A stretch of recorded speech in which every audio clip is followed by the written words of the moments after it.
pemirsa, diskusi malam ini kita lanjutkan masih dalam tema Pilgub Jambi dari perspektif media. Saya mau menanyakan kepada Pak Nugroho soal independensi media itu. Bagaimana Anda melihat pemberitaan selama ini dalam kaitan independensi sebagai media? Ya, terima kasih. Ya, kita tidak bisa pungkiri ya, independensi media itu perlu karena ini menyangkut trust, kepercayaan masyarakat terhadap media itu sendiri. Media ini kan sebuah industri. Kalau kita bicara tentang ekonomi, industri yang juga mau dihidupi, ya kan? Harus hidup. Media ini harus hidup. Bagaimana media harus hidup ya? Ya harus ada keuangan yang masuk atau segala macam. Nah, ketika Pilgub ini bergulir, akan banyak dana yang akan masuk, entah itu dari calon kandidat ataupun dari lembaga-lembaga penyelenggara pemilu. Nah, ada juga, nah ini pentingnya ya, sekali lagi perlu saya garis bawahi bahwa media, jurnalis atau wartawan itu sebenarnya sangat fleksibel orangnya. Tidak ada profesi yang fleksibel jurnalis. Jurnalis itu serba enak, dia bisa dekat dengan siapapun karena dia harus membutuhkan narasumber yang kredibel. Kita harus mengumpulkan banyak kawan di situ, termasuk politisi, termasuk kepala daerah yang akan maju. Nah, ketika kita dekat dengan berbagai narasumber tadi, tentu ada kedekatan emosional, ya kan? Ada kedekatan emosional. Nah, terkadang kedekatan emosional kita antara A dan B itu berbeda, gitu loh, Bung. Jadi akan mudah ketika kita komunikasi kita lancar dengan A, kita akan memberi ruang yang lebih untuk si A ini ketimbang dengan si B. Nah, ini bahaya karena setiap kandidat mempunyai hak yang sama untuk tampil mengutarakan visi misinya segala macam. Dan kita tahu mungkin yang lebih besarnya lagi adalah masalah kepemilikan modal, ya kan? Kepemilikan modal di sana bahwa ketika seorang pemilik itu terlibat afiliasi politik atau lebih mengarah pada suatu kandidat tertentu atau kepentingan tertentu terselubung, ini akan berbahaya, Bu. Ya kan? Nah, ini yang harus kita waspadai. Artinya jurnalis itu boleh saja dekat dengan siapa saja, tapi harus ada jarak, harus ada profesionalitas di sana untuk kita sama-sama menjaga agar demokrasi ini jujur, adil, ya kan? Dan mengungkap fakta sebenarnya. Fakta itu dikulitin. Jadi itulah membedakan kita seorang jurnalis media pers itu dengan platform media sosial. Tugas jurnalis itu adalah dia mengupas habis apa yang terjadi, permasalahan apa yang terjadi di masyarakat, ya kan? Itu. Okay. Artinya boleh dengan siapa saja dekat, termasuk pemilik modal para kandidat, tapi independensi tetap terjaga. Oke, mungkin kita beri kesempatan kepada Bung Heri, bahwa Anda selama ini telah melakukan jurnalistik, menulis, memberitahu atau apa. Yang saya tanyakan, sejauh mana pengaruh media ini terhadap pengambil kebijakan politik. Terima kasih Bung Murtadi. Jadi memang dalam Pilgub, Pilkada, Pilpres, memang wartawan itu suka tidak suka dalam lingkar media massa, opini publik, dan pada akhirnya juga akan mempengaruhi publik, gitu kan. Nah, tadi di pembuka saya bilang bahwa tugas wartawan itu bagaimana melalui karya jurnalistiknya menjadikan ruang publik itu nyaman, memberikan edukasi yang baik. Nah, sisi lain sebagai watchdog kita harus menjaga jangan sampai ruang publik itu menjadi ruang paradigma naratif tadi. Artinya memberi edukasi ke masyarakat, karena siapapun kandidat akan melakukan propaganda melaksanakan paradigma naratif tadi yang tidak masuk akal pun karena dikemas secara menarik, seolah-olah satu kebenaran. Kemudian menyangkut independensi, saya sepakat dengan Bung Nugroho. Cuman di PWI sendiri teman-teman wartawan itu dibekali membangun jejaring itu dalam hubungan defenden. Artinya gini, kita dekat dengan siapapun, mulai dari penjahat sampai pejabat.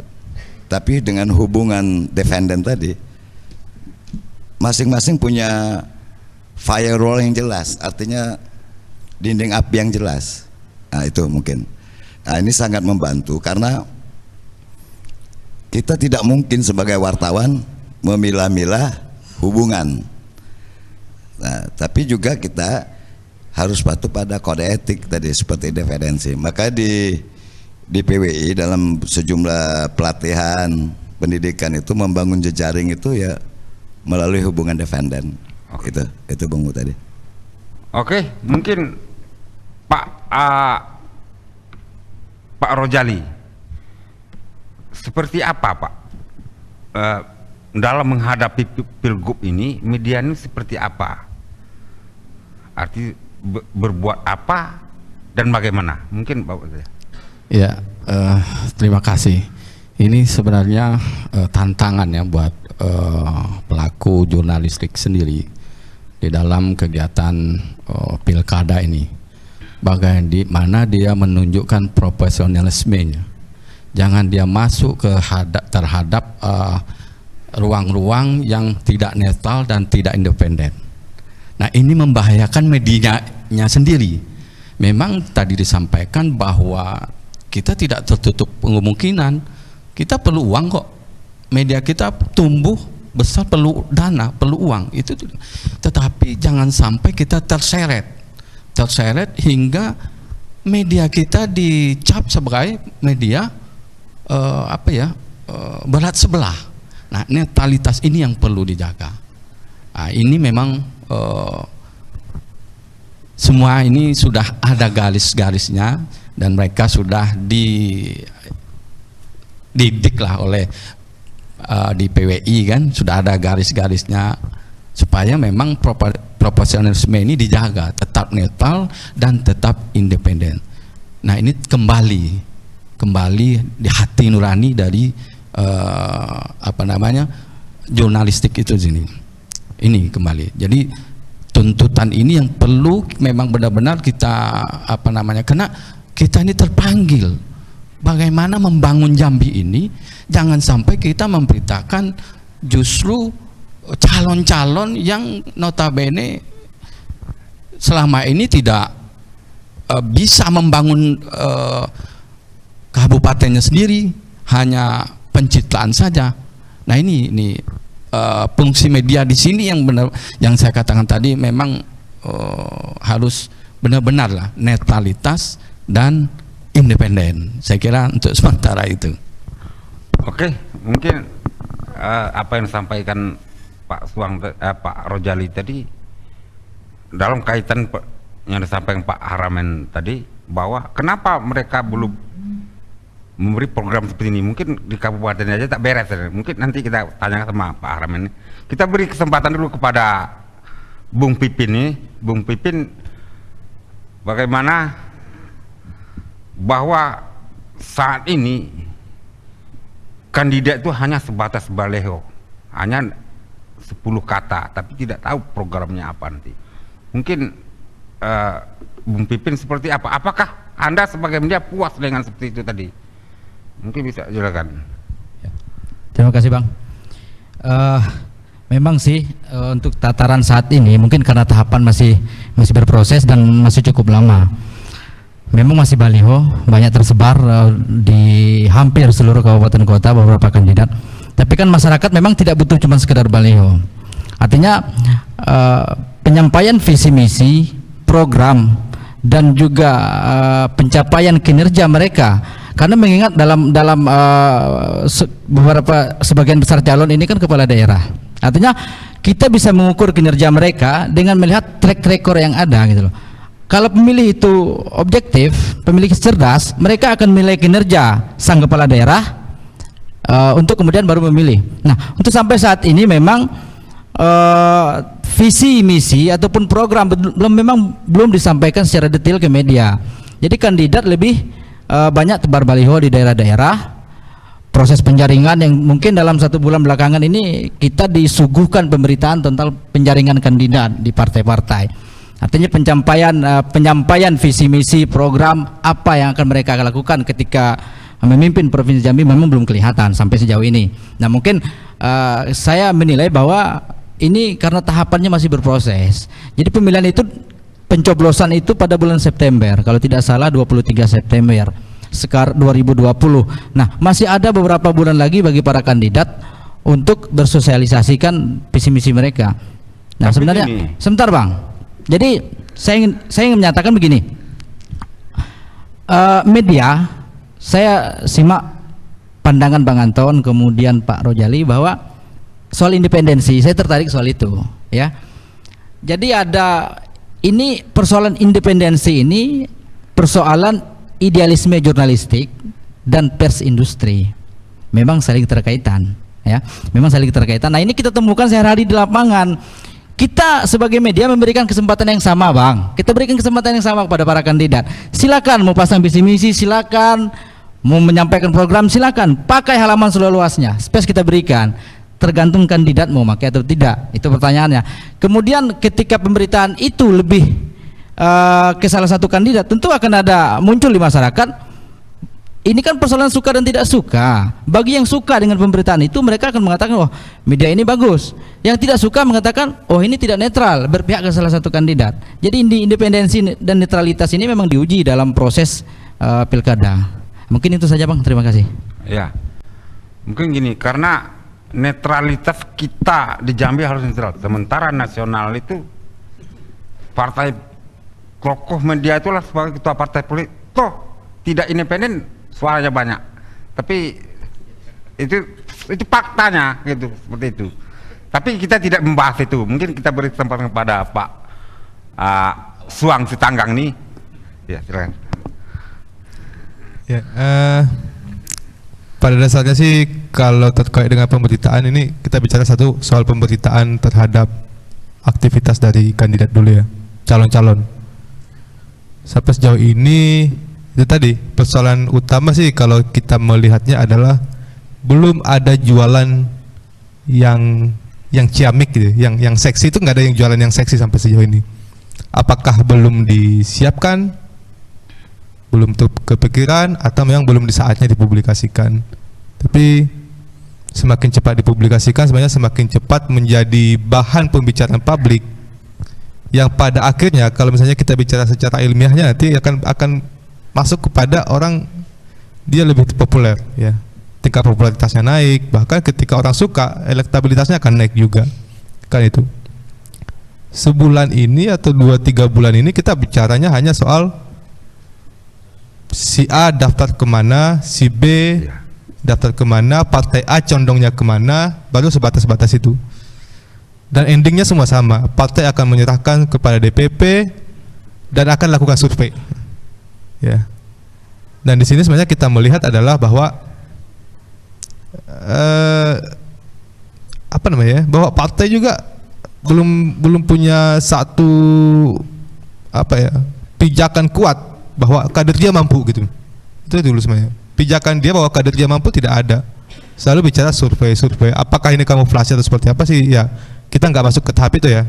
Tapi sebenarnya masyarakat selalu butuh informasinya adalah, apalagi nih misalnya kader-kader partai di akar rumput. Saya nih partai A nih, kadernya partai A. Kok partai saya sih enggak juga sampai sekarang menyatakan sikap mendukung kader sendiri misalnya gitu. Ini sebenarnya pendidikan politiknya yang apa ya? Kalau kita lihat sih lambat, sangat lambat. Tantangan media selanjutnya yang sebenarnya menjadi tantangan besarnya adalah bagaimana media akan berhadapan dengan media sosial. Kalau data dari Asosiasi Penyelenggara Jasa Internet Indonesia (APJII), secara nasional itu penduduk Indonesia yang sudah terkoneksi dengan internet itu sebanyak 64, sekian persen, hampir 65%. Kalaulah misalnya nanti, kalau untuk Jambi itu juga justru malah lebih dari 64 kalau data terakhir itu tahun 2019. Ini menjadi tantangan besar karena ketika media tidak independen, orang akan beralih kepada media sosial. Mungkin dia akan lebih percaya media sosial. Kadang hanya soal like and dislike. Dia tidak suka, dia lari ke sana. Dia suka itu dia ambil. Kadang apa ya? Suka dan tidak suka ini kemudian hanya soal rasa, tidak lagi objektif. Jadi kadang seperti yang dikatakan Bang Firma Satria tadi alias Ipin, bahwa kadang masyarakat itu pembaca ataupun penonton, pemirsa segala macam melihat si A lebih condong, media ini lebih condong kepada calon A. Padahal sih kalau pada dasarnya adalah bukan soal condong tidak condong ya, tapi apakah si B juga mau untuk diuji gitu. Kadang kan itu ya. Kadang ada yang kandidat yang takut untuk berhadapan dengan media. Ini realitanya.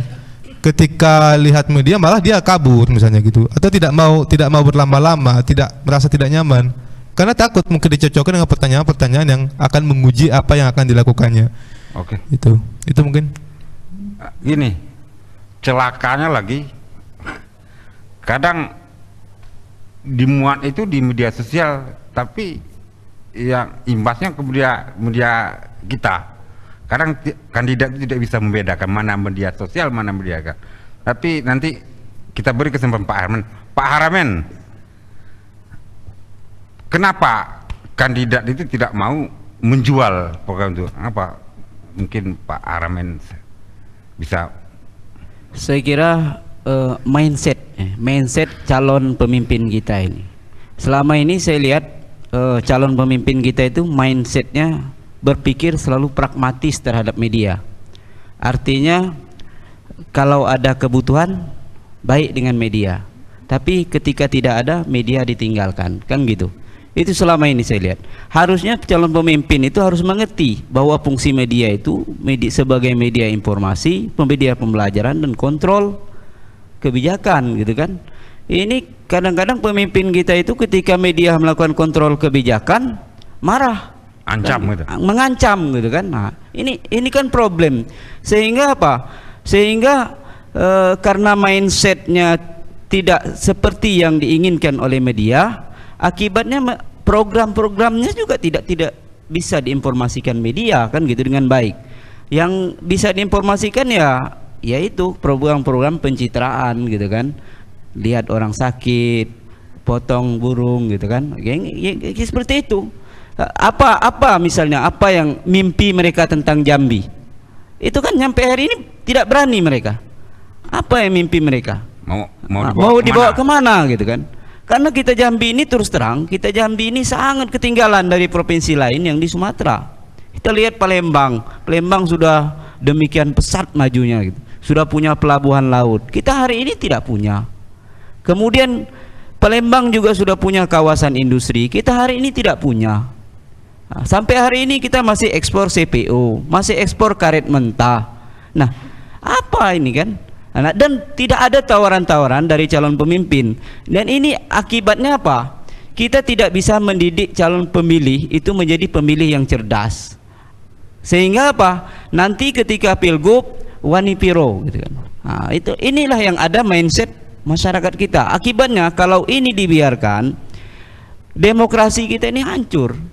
Dan saya kira kalau sudah demokrasi seperti ini, tidak usah lagi lah pemilihan langsung gitu kan. Biarlah yang hancur itu di DPR saja gitu, misalnya kan gitu. Rakyat jangan dibawa-bawa jadi hancur kan gitu. Mungkin itu dia saya.